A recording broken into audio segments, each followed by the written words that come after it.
Em nome do Pai, do Filho e do Espírito Santo. Amém. Ó Maria, fazei o meu coração tão puro quanto o vosso, pelo poder que vos deu Deus Pai. Ave Maria, cheia de graça, o Senhor é convosco, bendita sois vós entre as mulheres, e bendito é o fruto do vosso ventre, Jesus.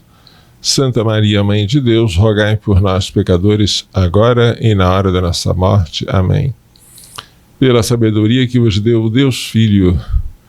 Ave Maria, cheia de graça, o Senhor é convosco, bendita sois vós entre as mulheres, e bendito é o fruto do vosso ventre, Jesus. Santa Maria, Mãe de Deus, rogai por nós, pecadores, agora e na hora da nossa morte. Amém. Pela misericórdia que vos deu o Espírito Santo. Ave Maria, cheia de graça, o Senhor é convosco, bendita sois vós entre as mulheres, bendito é o fruto do vosso ventre, Jesus. Santa Maria, Mãe de Deus, rogai por nós, pecadores, agora e na hora da nossa morte. Amém. Em nome do Pai, do Filho e do Espírito Santo. Amém. Gostaria hoje de falar com vocês sobre as Irmãs Pró-Vida. É uma comunidade ad experimentum que nós pretendemos formar porque já temos o aval do nosso bispo diocesano. E tudo que se faz com obediência é abençoado.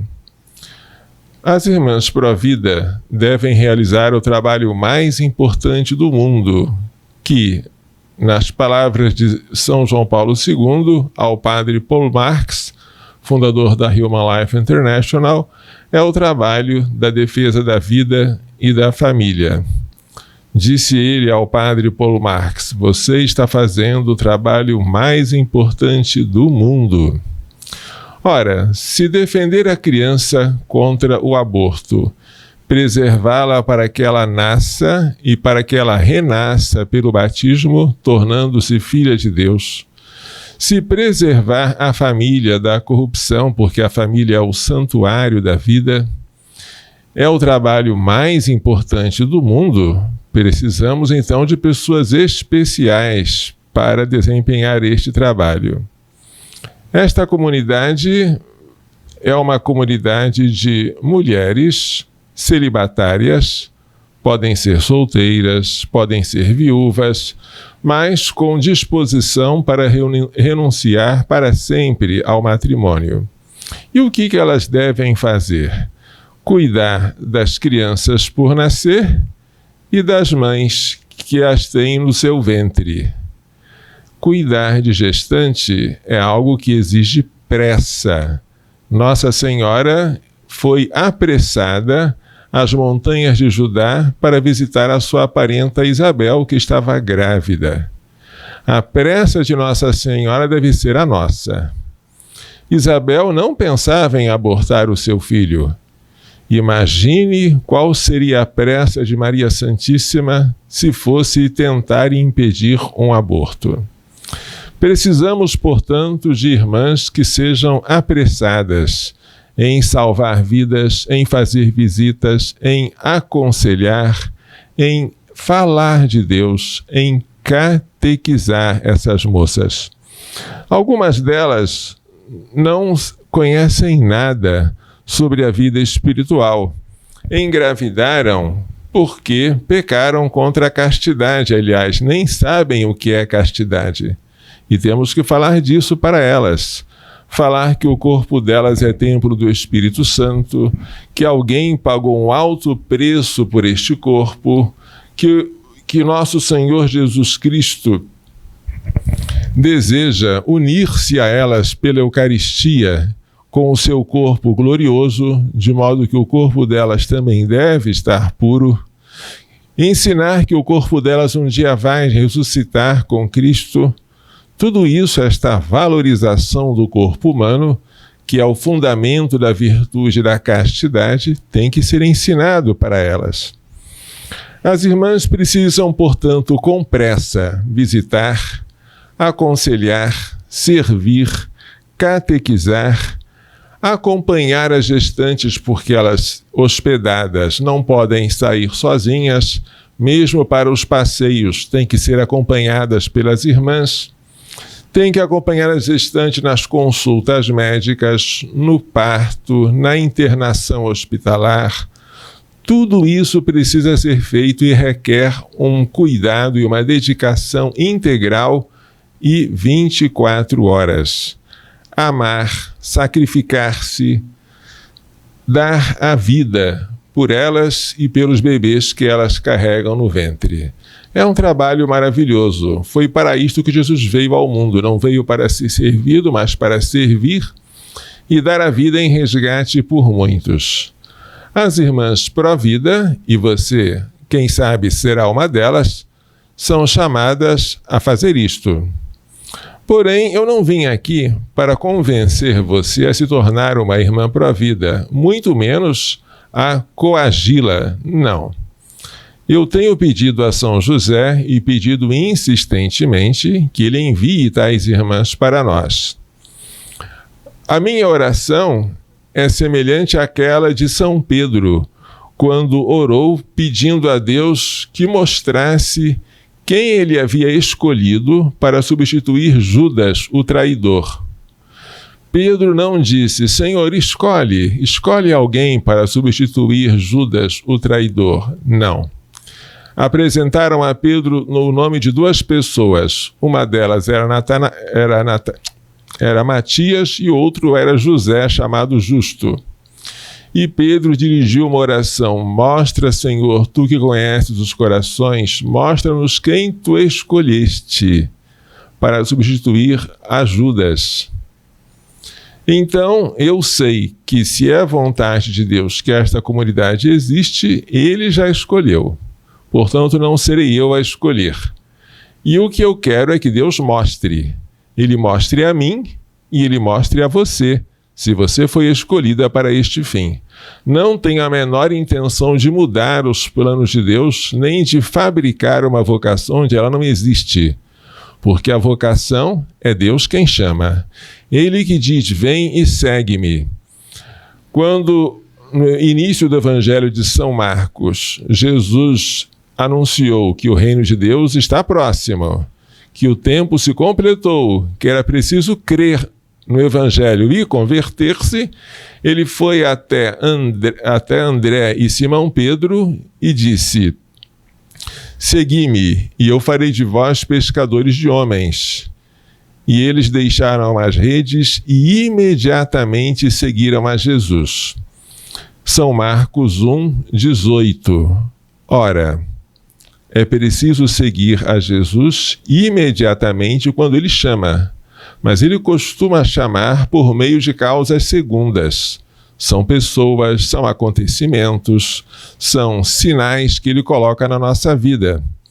Se você estiver com um sinal de que Deus está chamando você para este trabalho, ótimo! Seja muito bem-vinda, porque a messe é grande, os operários são poucos, e não podemos deixar que o trigo se perca por falta de ceifeiros. Quais são as qualidades necessárias para ser uma irmã pró-vida? Como este trabalho é semelhante ao trabalho de um anjo da guarda, porque é para cuidar das mães e dos bebês, as irmãs pró-vidas devem ter uma pureza angélica. Uma pureza que seja semelhante à dos anjos, que contemplam a Deus face a face. Esta pureza deve transparecer no olhar, na modéstia do vestir, nas palavras, em tudo. Tem que ser uma pureza radiante, como aquela da Virgem Maria, aquela mulher vestida de sol, tendo a lua debaixo dos pés e sobre a cabeça uma coroa de 12 estrelas. Tais irmãs pró-vida devem ter uma ternura materna, porque para as meninas que nós acolhemos, nada é penoso quando elas se sentem amadas.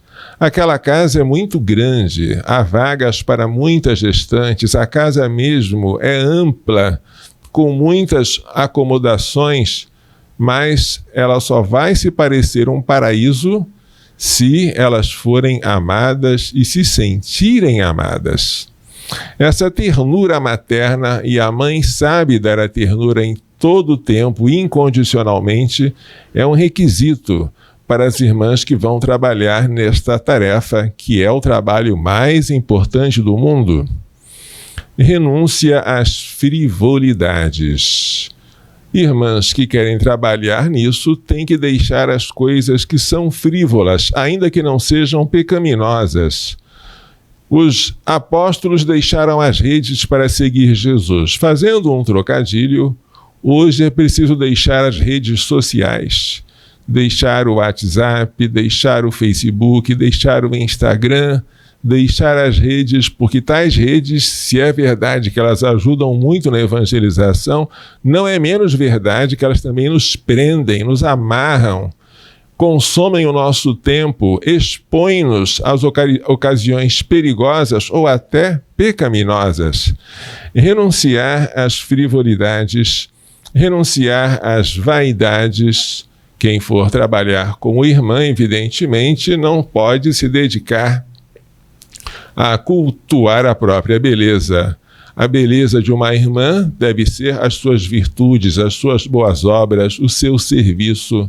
São esses os ornamentos com que Deus se alegra.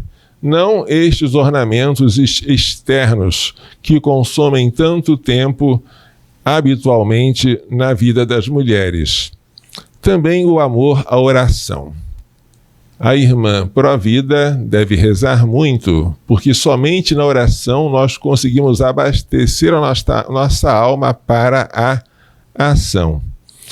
E por fim, a irmã pró-vida deve ser silenciosa. Um silêncio interior e exterior. Dádiva de Deus é a mulher silenciosa, e nada é comparável à mulher bem educada. Provérbios 31:14. É um poema ao trabalho da mulher que fala sobre a discrição feminina. É difícil encontrar uma mulher silenciosa. As mulheres têm a tendência de falar muito, porque elas observam muito, especialmente os detalhes, e elas falam aquilo que vem.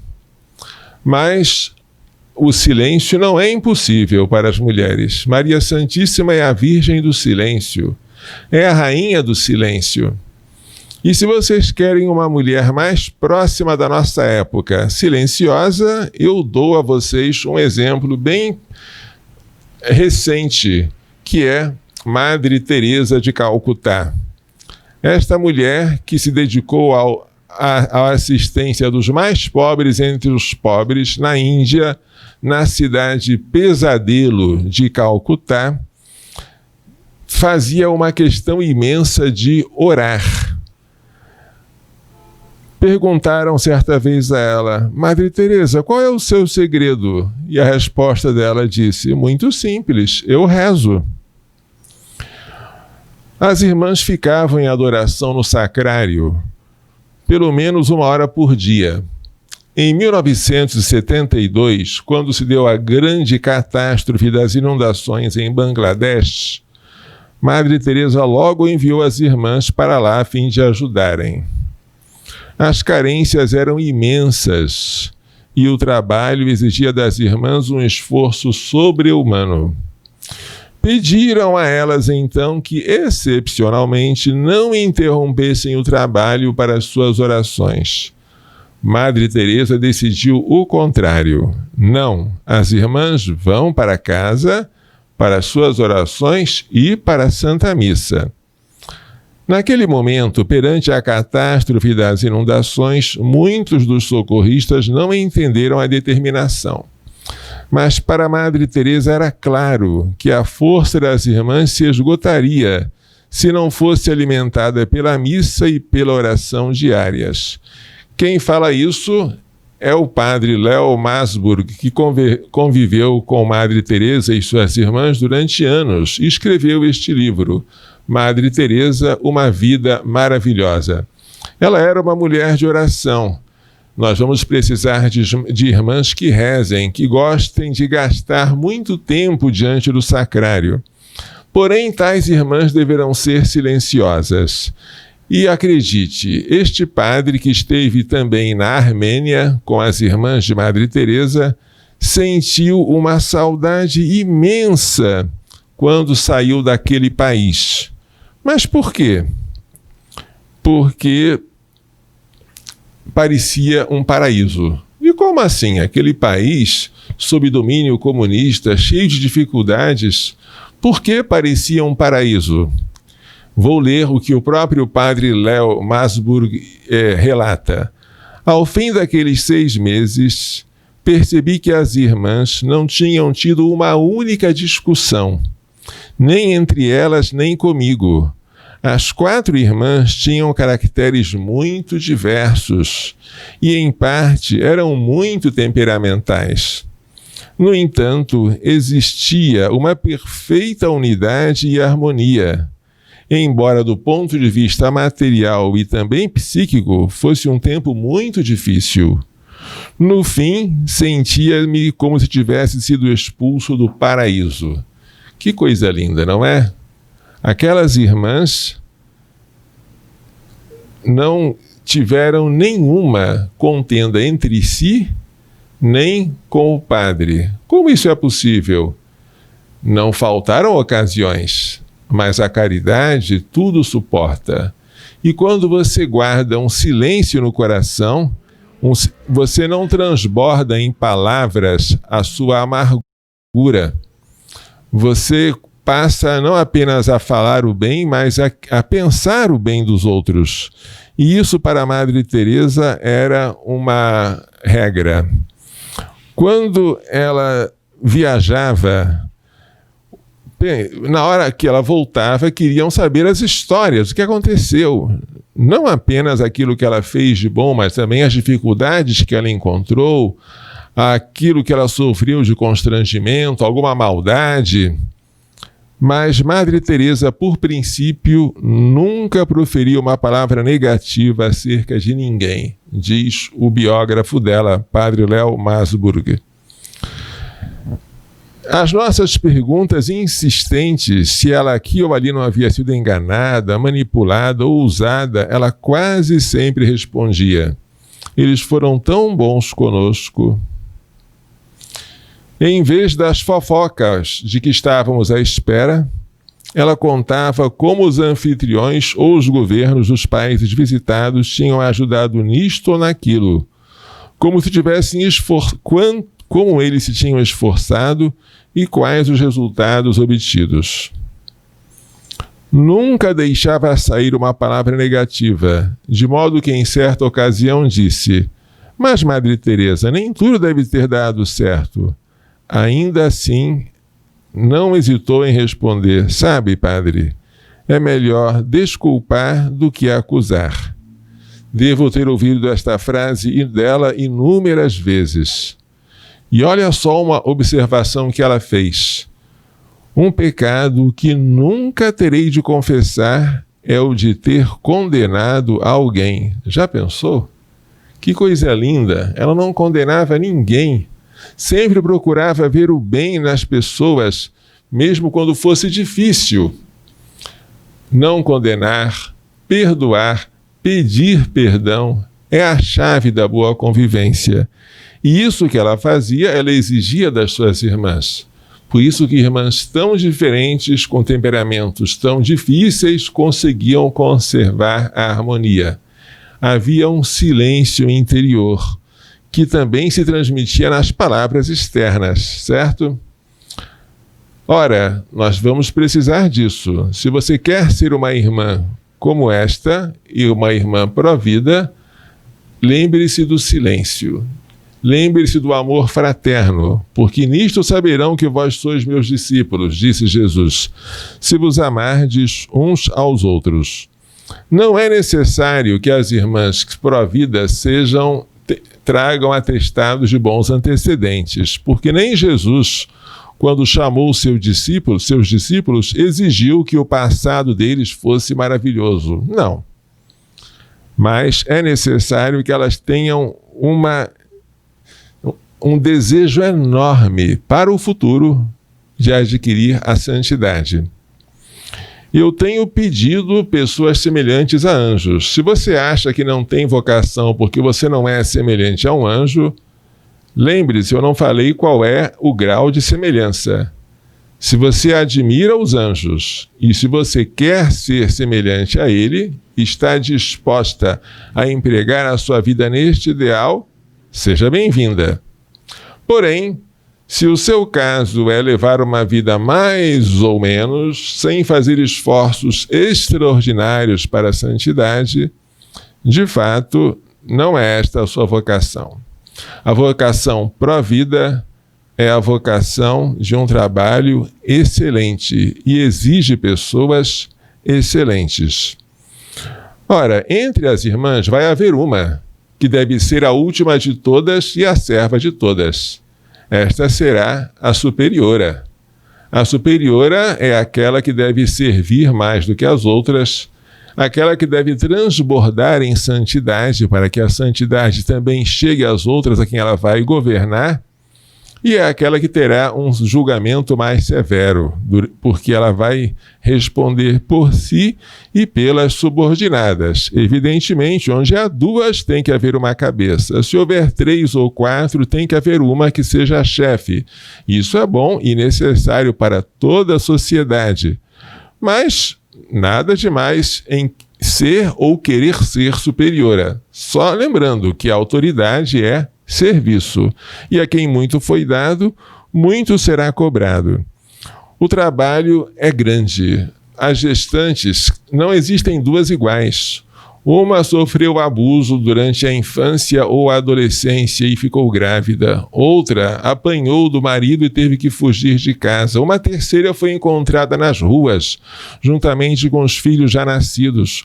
Uma quarta cometeu adultério e está envergonhada e queria que nós a ajudássemos durante a gravidez. Uma quinta foi expulsa de casa porque os pais não aceitaram a gravidez.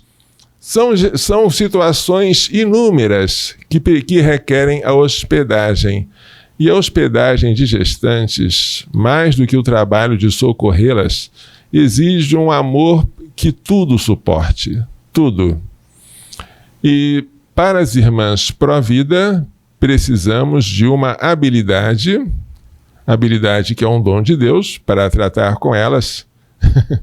Precisamos de uma ternura que venha temperar todas as asperezas, de um desejo de imolar-se, de sofrer, de sacrificar-se, de dar a própria vida, e uma perseverança até o fim.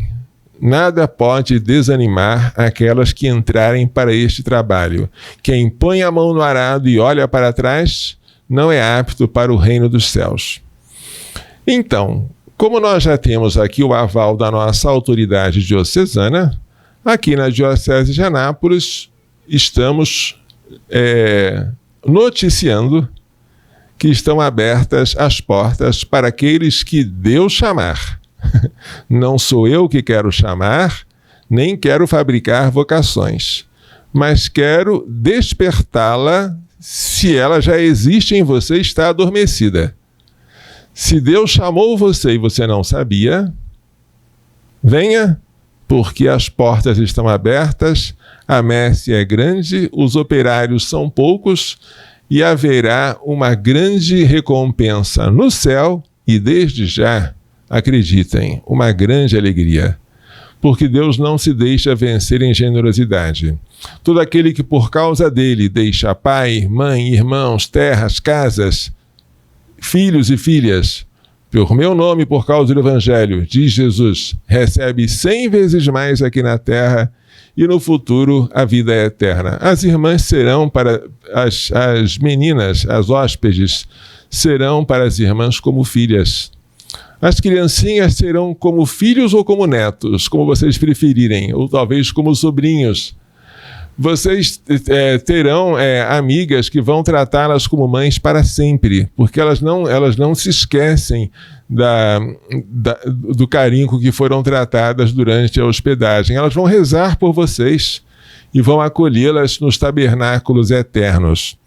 É muito bonito a gente fazer um trabalho como esse, e a gente logo percebe que o Papa São João Paulo II não estava exagerando ao dizer ao padre Paulo Marx: você está fazendo o trabalho mais importante do mundo.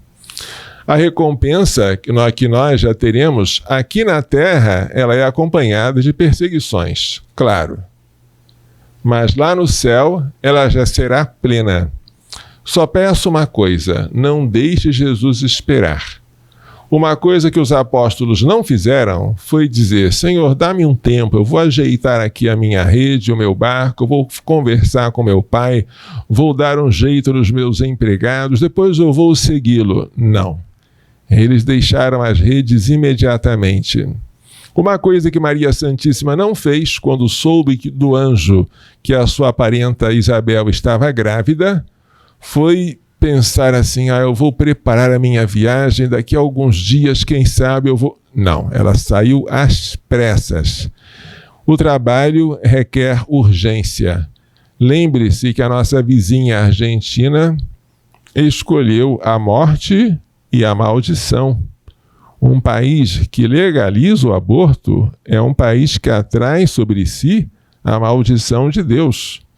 E esta maldição pode chegar a nós, porque os maus exemplos com facilidade se expandem e nós temos que tomar cuidado. O trabalho hoje para nós livrarmos o Brasil da maldição do aborto, depois que no país do Papa, a Argentina, o aborto foi legalizado nas duas câmaras, né? A dos deputados e a dos senadores, tem que ser um trabalho de vigilância redobrada. E não é apenas uma vigilância de estar acompanhando os projetos de lei, as proposições legislativas, as ações nos tribunais.